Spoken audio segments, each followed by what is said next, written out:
হাসরের ময়দানে আল্লাহ তাআলা যখন ফেরেশতাদের মাধ্যমে আগুনের শিকল দিয়ে টেনে জাহান্নামকে হাসরের মাঠে এনে দাঁড় করাবে, মনে করেন এখানে আইনা রাখবে, আমরা সবাই তাকাবো, এরকম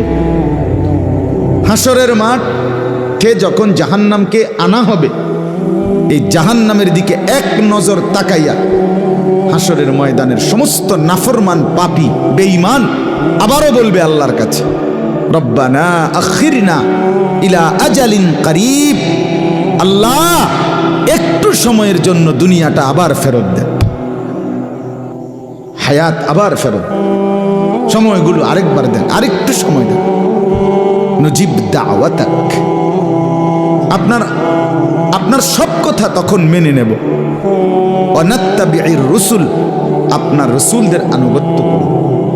আল্লাহ বলবেন না, না বান্দা, এখান থেকে কাউকে আর ফেরত দেওয়া